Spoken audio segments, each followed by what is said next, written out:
Você citou desfavelização, né? Eu acho que eu vou um pouco pela segurança pública agora, até porque é um tema que o brasileiro, acho que é um dos mais caros, se não o mais caro hoje para o brasileiro, acho que é economia e segurança pública.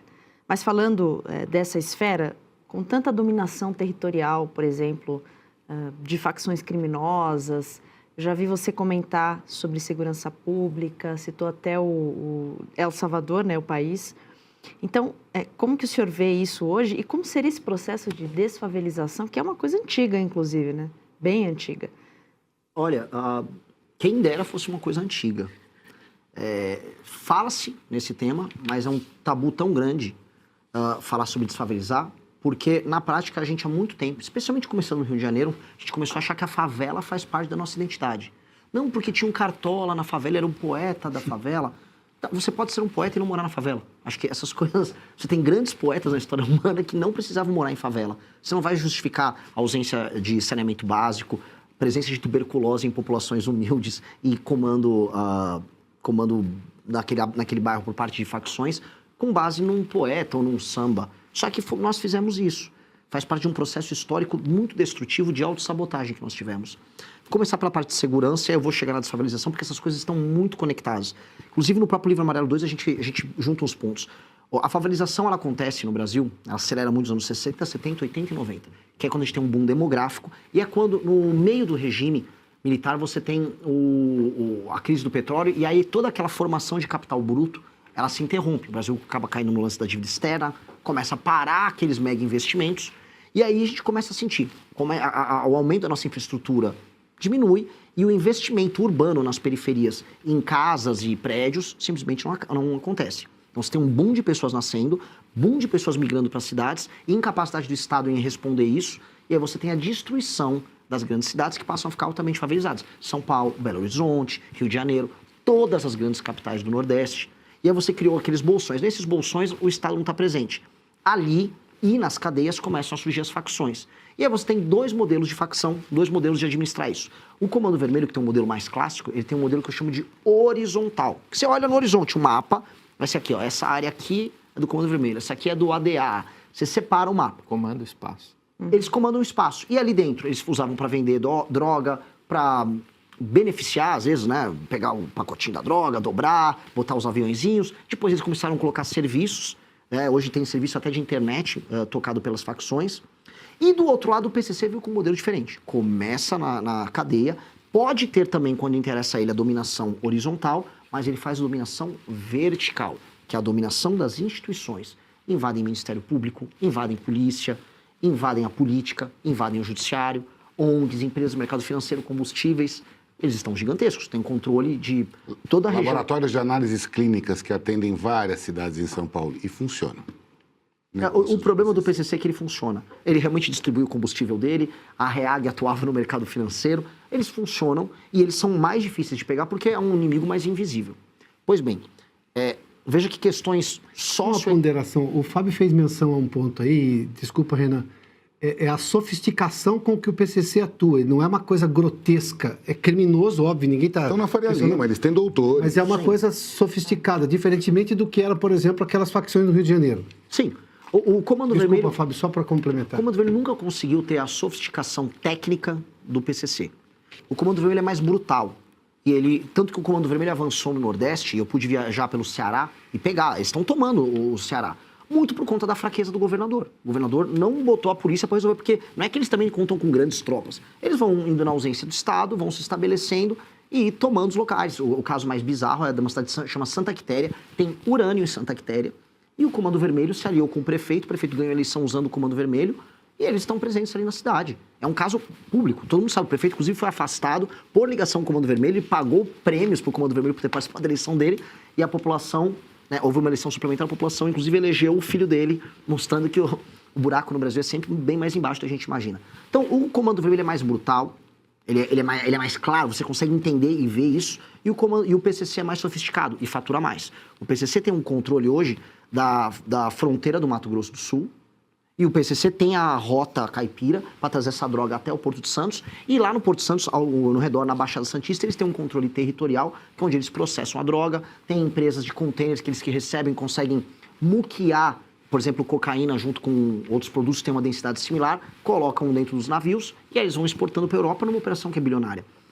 De um lado, nós temos que usar a violência do Estado de maneira muito clara e a alteração nas leis, a aplicação do direito penal do inimigo, para você fazer a tomada daqueles territórios e o Estado se restabelecer. Esses territórios que em grande parte são favelas. Que não só, mas quase, assim, nem toda tomada de território por parte do Comando Vermelho é numa favela, mas toda favela está tomada por alguma facção. Isso em praticamente todo o Brasil, salvo raríssimas exceções. E o Estado atua ali, e do outro lado, para enfrentar o PCC, aí a tal da inteligência. Eu sempre desconfio quando vem uma Tabata Amaral, olha, precisa muito de inteligência. Porque você fala inteligência, mas não fala em aumento de pena. Você precisa das duas coisas. A gente precisa de inteligência, a gente precisa de COAF, a gente precisa de Polícia Federal, para desbaratinar o PCC, acabar com o faturamento multibilionário que eles têm no Porto de Santos, e aí você vai destruindo a máquina de negócio. E do outro lado, reocupar territorialmente. E aí, se nós fizermos isso com alterações nas leis penais, nas leis de execução penal, com a qualificação de membros de facções como o inimigo, com um direito muito veloz. Quando a gente fala, quem quer chamar o cara de inimigo? Todo cara que é membro de uma facção, o sujeito ele não tem mais presunção de inocência, ele tem presunção de culpa. Se você é listado, você é um membro do Comando Vermelho, você está lá ostentando um fuzil, um policial te pegou, você vai preso na hora. Inafiançável, você não tem progressão de pena, você não tem esses recursos. Isso é tratá-lo como um inimigo do Estado, porque ele se coloca como inimigo do Estado. Feito isso, nós podemos aí sim tratar do tema que para mim é apaixonante, que é como recuperar as nossas cidades. As cidades do Brasil são feias. Todo mundo sabe que morar numa metrópole no Brasil é uma experiência muito ruim. A gente fica com aquela loucura, não, o Rio é lindo. O Rio é lindo numa faixa, o Rio está todo favelizado. O Rio está todo destruído. As capitais do Nordeste estão todas favelizadas. São Paulo, o entorno da cidade inteira é favelizado. Aquelas pessoas vivem mal, não tem saneamento básico. E recuperar o espaço urbano, recuperar a paisagem, é recuperar a dignidade institucional do Brasil. E aí a gente pode falar que nós somos sérios. A China não se deixou favelizar. A Singapura era favelizado e desfavelizou. Nós não podemos permitir que a favela seja parte da nossa alma. Que a nossa produção cultural tenha que vir da favela. As meninas na favela, a taxa de gravidez na adolescência é muito maior. Casamentos destruídos ou mães solteiras sem a presença paterna, muito maior. Índices de desempenho escolar dos alunos em regiões em que há favela são piores. Presença do crime, maior.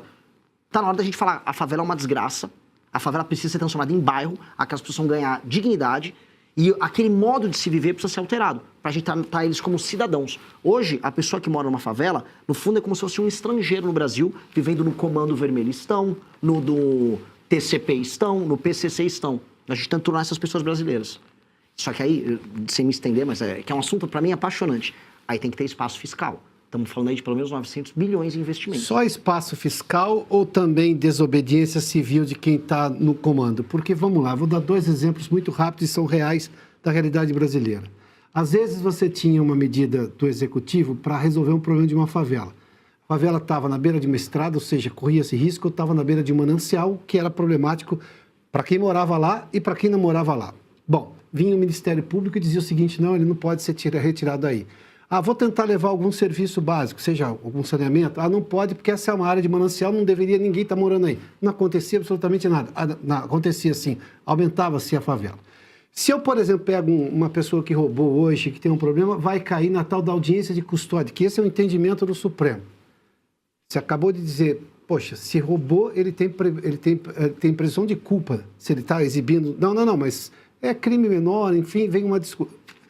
Quem decide soltar é a justiça, mas quem tem quem tem a pessoa presa é a polícia. Se o senhor fosse o presidente do país, se tivesse, por exemplo, um preso na Polícia Federal, obviamente, não na Polícia Estadual, o senhor diria ao Supremo, não vai ficar preso porque não tem nada aqui de presunção de inocência e presunção de culpa. Aí é desobediência civil. O senhor está disposto a enfrentar o Supremo Tribunal Federal ou qualquer instância judicial porque vai contra um programa que, teoricamente, foi aprovado nas urnas? Sim. Sim, nós precisamos fazer isso. Essa aqui é uma resposta essencial, inclusive para um público que é muito... O público do Oeste, esse tema é muito caro para eles. Um dos meus heróis é o Ayrton Senna. Ayrton Senna, ele tinha uma seguinte prática como piloto. Ele se colocava numa posição, durante uma ultrapassagem de um adversário sobre ele, em que o adversário tinha que ou recuar ou bater no carro dele. Ou seja, ele se colocava numa posição de poder. Ele não estava infringindo as regras, ele estava numa posição de poder. Ou os dois se chocam, ou ele recua. Com um Supremo hoje que está fora da caixa, a postura do presidente da República tem que ser essa. Eu vou entrar com... Vou dar um exemplo. Vou fazer o Estatuto da Desfavelização, regulamentando. Ninguém pode invadir. A pessoa participou de uma invasão de uma área pública ou privada para montar uma favela, ela tem que ser presa, na hora. Porque existem movimentos de moradia que ganham dinheiro fazendo isso. Invasão de mananciais. Eu sou de Interlagos. Aquela região foi destruída. Sim. Destruída pelo Tato, é a tal da Tatolândia. E hoje a região pertence ao PCC. A gente sabe como funciona isso. E sim, o Judiciário, Ministério Público, ONGs, eles criaram toda uma indústria da leniência. Mas vamos chegar aqui no STF. Passa o Instituto da Desfavelização e muda as leis penais. Vou fazer uma operação. A lei a lei é enviada pelo Executivo, passa na Câmara, passa no Senado, é promulgada. Vou executá-la. Aí vem a Marina Silva com, sei lá, Rede de Sustentabilidade, entra no STF e vem um despacho. Decisão injusta e ilegal não se cumpre. Não se cumpre. E essa é a posição que eu falo inspirada no Ayrton Senna. Ele vai querer chocar, então eles que venham se chocar conosco. Eu estou no estrito cumprimento da lei, no estrito dever que o presidente da República tem de entregar lei e ordem para o povo brasileiro. Se eles quiserem se chocar, que se choquem. E aí, quem pode mais chora menos. Em bom português, Piotr. Não vou ficar fazendo provocação, não vou ficar sendo moleque institucional. Agora, o dever do presidente da República... Não está na Constituição o direito à moradia? Essa Constituição maluca que a gente tem, que tem direito a tudo? Não tem direito a nada. O Brasil se favelizou desde a Constituição de 88. Aumentou as pessoas que não têm moradia. Mas não está garantido? Estou lá tentando garantir o sagrado direito constitucional à moradia. Aí vem impedir. Aí você desculpa. Aí eles estão no descumprimento. Quando você fala do modelo do Bukele, o modelo do Bukele tem um enfrentamento institucional, aliás, uma ruptura institucional imensa. E eu nem estou dizendo que sou contrário a isso, muito pelo os resultados estão ali. Agora, fazer o que se fez lá, hoje, na realidade brasileira, parece algo extremamente distante. Mas o senhor está dizendo que o senhor vai fazer isso? Olha, vamos colocar de uma maneira muito boazinha. Eu espero muito que o STF cumpra apenas seus deveres estritos e constitucionais. Se ele não cumprir, eu também vou cumprir o meu. Eu vou estar no meu que é... Não, sou o presidente da República, essa decisão sua é ilegal e eu vou continuar com a minha política pública. Ou seja, vou dar um exemplo mais claro. Vamos ser vamos dar um... Eu não vou precisar, isso não é não é a opinião do Renan, é a opinião do BOP. Eu tenho figuras do BOP que eu converso. O Busnello, o maior sniper do BOP, talvez, falou: Renan, todas as operações, que mesmo com o GLO, não funcionarão se você não tiver um estado de defesa específico naquela área, porque o traficante se esconde na casa da pessoa e você não tem um mandato. Como é que você vai pegar o traficante? Você vai precisar de um estado de defesa em que aí sim é permitido. Pois bem, passa o estado de defesa circunscrito a determinadas regiões. Santa Quitéria, no Ceará, favela da Rocinha, todos exemplos anedóticos, mas tá aqui. Passo, mando pro Congresso, o Congresso autoriza, começo do nosso mandato. Vem a ONG com a Marina Silva, meu Deus, acabou a democracia. Entra no STF, o STF não vai fazer. Eu vou fazer. Eu preciso fazer. Porque é minha função como presidente da República garantir a integridade do território brasileiro. Eu vou estar em descumprimento da Constituição se eu não fizer isso. Ô Renan, deixa eu agregar um ponto que eu acho que para você desenvolver isso que você está começando a dizer. Quando você fala em direito penal do inimigo, ao que eu entendo, o seu projeto é o direito penal do inimigo, ou seja, tratar certas pessoas como inimigos do Estado é uma forma de agilizar o combate, vamos dizer assim, à criminalidade e, com isso, recuperar cidades, enfim, aí outros planos viriam a reboque. Agora, nós estamos num estado em que o STF trata a todo mundo como inimigo. Né? Todos nós, eles exercem o direito penal do inimigo. O problema é que só eles não são inimigos do Estado, todos os demais são. Eles definem. Eles definem, é subjetivo. Por ofício. Pois é, e aí que o ponto, para que exista um riscar de chão e falar assim, esses são os inimigos do Estado, que a gente não caia nessa subjetividade que o STF criou, não seria necessário resolver antes o problema do Judiciário e do STF para depois, num Estado constitucional legítimo, nós conseguimos olhar para quem é ou não inimigo? Porque hoje tratar a qualquer pessoa como inimigo vai entrar num balaio de confusão que o STF criou a respeito de inimigos são todos aqueles que vão contra mim. Você vai criar mais inimigos do Estado para além dos que o STF já criou, se essa proposta for colocada em vigor, sem resolver o STF, você não acha?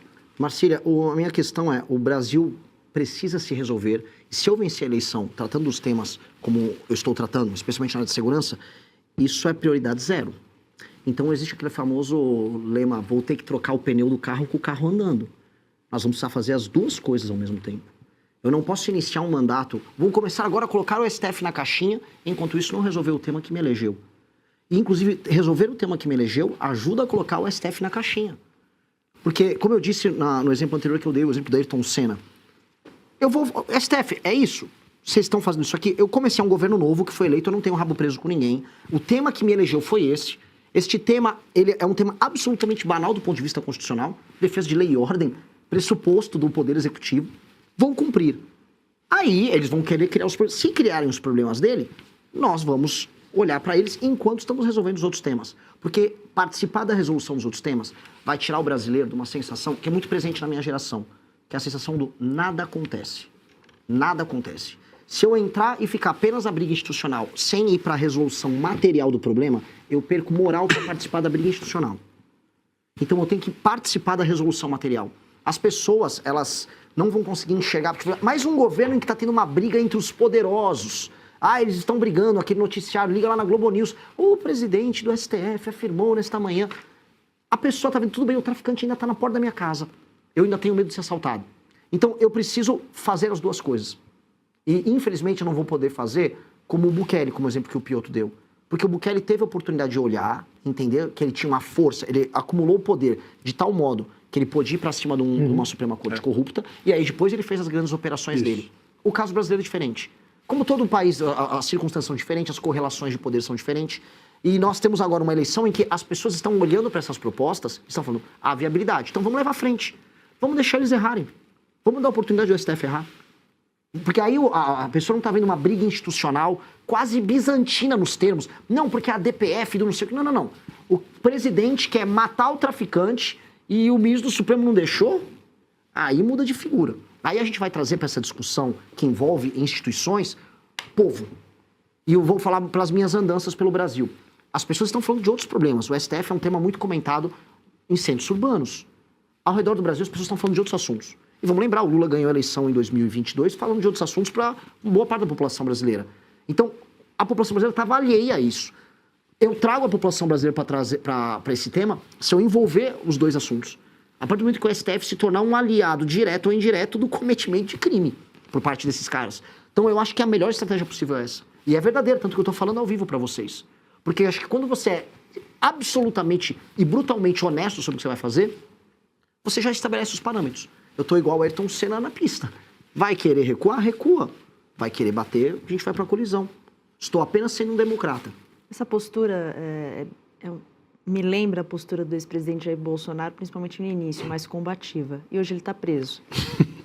E eu falo isso até porque se citou, né? Talvez se o STF for visto como conivente ao crime, né? Acho que não foi a exata palavra.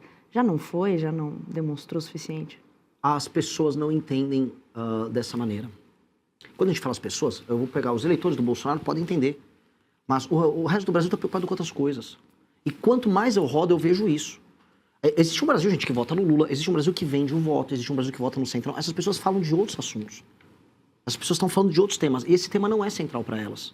Isso é uma coisa que a gente precisa entender. Se a gente quer colocar as pessoas nessas discussões institucionais, esse problema tem que ser posto na mesa delas. Essa discussão sobre a briga do Bolsonaro, liberdade de expressão, ela é importante para um Brasil que é moderno. Lembra que eu comecei aqui falando do Brasil é dividido entre um Brasil moderno e um Brasil arcaico, que tem compra de voto, um Brasil que o Alcolumbre manda lá no Amapá? Esse Brasil que o Alcolumbre manda, ninguém tá ligando. As pessoas querem saber se vai ter show do Wesley Safadão no ano. É isso, e a gente tem que ser bem sincero, as pessoas vendem o voto. As pessoas mais humildes não entendem esse negócio de democracia, porque elas são enganadas, elas estão na mão de uma classe política muito parasitária. Então, para elas, o Alexandre de Moraes está cruzando... Quê? Quem é Alexandre de Moraes? As pessoas não existe essa discussão. Eu acho que trazer os temas concretos delas e aí o STF se opor é a melhor maneira de colocá-las no jogo. Sobre o discurso do Bolsonaro. O Bolsonaro, ele vinha na esteira de um movimento. Foi o impeachment da Dilma Rousseff, foi a Operação Lava Jato. Só que o Bolsonaro nunca tornou tangível para as pessoas o que ele ia fazer. Ele falava muito em termos abstratos. Eu vou acabar com isso aí! Tá bom, o que significa eu vou acabar com isso aí? Quais eram as políticas para ele andar com ou acabar com isso aí? Acho que a gente tem que ser mais tangível, a gente tem que botar na mesa o que a gente pretende Mas fazer. o que é acabar com isso aí? O STF foi lá, enfrentou o senhor e vai torná-lo inelegível, cassou o seu mandato, e aí, o senhor vai fechar o STF? O que é concreto? Eu quero ver da parte do STF, então... Prender ministros? O que eu é? quero ver da parte do STF que eles descumpram a lei, então, e que venham tentar prender o presidente da República, porque eu não vou aceitar isso. E o que o senhor faria, então? Eu vou resistir, como presidente da República, você tem que resistir, e vou usar todos os meios institucionais que o presidente da República dispõe para impedir que um golpe seja aplicado. Porque eu estarei no estrito cumprimento do meu dever de presidente. Veja, é um presidente recém-constituído. Eu não vou aceitar isso. Eu vou até o fim institucionalmente, usando todas as armas que um presidente institucionalmente dispõe, para impedir que seja aplicado um golpe contra ele. Porque aí estamos falando de um golpe puro e simples. Se eu fosse falar em termos estratégicos sobre o Bolsonaro errou muito no enfrentamento com o STF. Ele convocava manifestações com o tema eu autorizo. Autorizo o quê? Ou seja, ele ia... O Alexandre de Moraes era o Ayrton Senna no jogo. Ele se colocava numa posição, provocava o Bolsonaro ia pro choque. Só que o Bolsonaro recuava. Ao ficar nesse jogo de vai e recua, ele ficou na posição dele ter que atacar o STF. O tempo todo. E aí ele ia pros ataques. Eu não quero fazer o ataque institucional original. Eu quero fazer meu cumprimento do dever de presidente da República. Ele também falava que jogava nas 4 linhas. Mas ele O senhor ultrapassaria as 4 linhas? Quem vai ultrapassar? Eu vou deixar eles ultrapassarem. Se eles ultrapassarem. Se eles ultrapassarem, eu vou cumprir as 4 linhas, que é impedir um golpe. Isso é cumprir as 4 linhas. Aí eles que vão... O que eu tô falando é, eu estou no estrito cumprimento, eu não vou chegar lá em Brasília, eu vou botar agora as Forças Armadas para derrubar o STF. Não vou fazer isso, muito pelo contrário. Eu preciso institucionalmente resolver o Brasil. O que eu tô falando é, se quem tentarem descumprir a lei brasileira, o presidente não pode aceitar. Quer dizer, o presidente existe na Constituição o Estado de Defesa, é o exemplo que eu dei aqui. Aí o presidente tenta colocar em funcionamento para cumprir um dever obrigatório do poder executivo do Estado brasileiro, que é defender seu próprio território. Aí não vão deixar? Lembra da DPF das favelas? A polícia não podia subir. Monocrática. Decisão monocrática. Isso é bizarro. Isso atinge a população. Lógico. Que é a segurança. Exato. E isso é bizarro. Só que a gente começa a internalizar a bizarrice. É aquele problema que a gente falou. Eu quero ter a minha relação institucional com os poderes mais tranquila possível. E por isso que eu venho aqui na maior tranquilidade com vocês e falo, vou administrar o Brasil com um plano que eu estou expondo para todo mundo, em detalhes. E espero contar com a colaboração de todo mundo. Não acho que o STF vai fazer nada disso. Um presidente novo eleito com o STF todo quebrado em crise, a última coisa que ele vai querer é arrumar uma briga dessas com o presidente. Agora, se arrumar, eu não posso ceder. Senão eu vou meter um estelionato no eleitor. Eu vou chegar pro eleitor, falei o negócio, cheguei lá, não vou fazer. Eu não tô aqui a fim de fazer isso. Eu tô a fim de apenas cumprir o dever de um presidente da República de impor lei e ordem no seu país. Senão você não tem democracia. Não existe... Porque democracia... A gente é uma república antes de ser uma democracia. E república é res público, é a coisa pública, é o interesse público. República pressupõe a força da lei e o estabelecimento de um pacto. A gente não tem pacto, a lei não é respeitada aqui. E as pessoas que deveriam guardar a lei, que são os membros da Suprema Corte, ficam criando interpretações do que é coisa e do que é pública. Não vamos aceitar. Não vamos ser estriônico, não vamos ser bobalhão, não vamos pedir golpe, não vamos fazer nada, eu só quero cumprir a lei.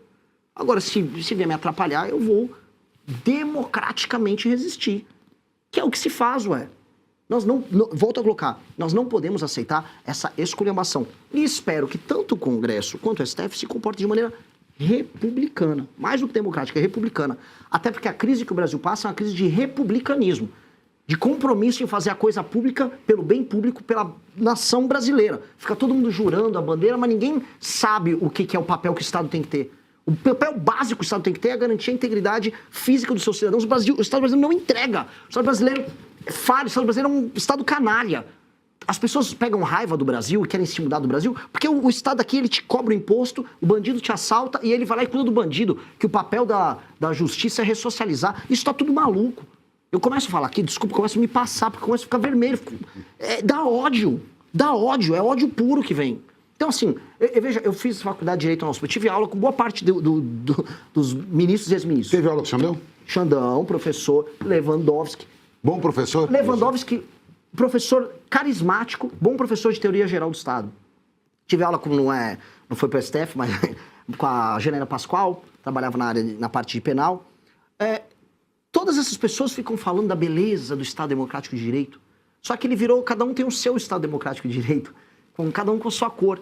e a gente não tem algo que nos une e fale, ok, esse Estado Democrático de Direito é o meu Estado Democrático, é o Estado dos brasileiros. Pois bem, destruir o crime organizado é algo que pode repactuar o país, de norte a sul.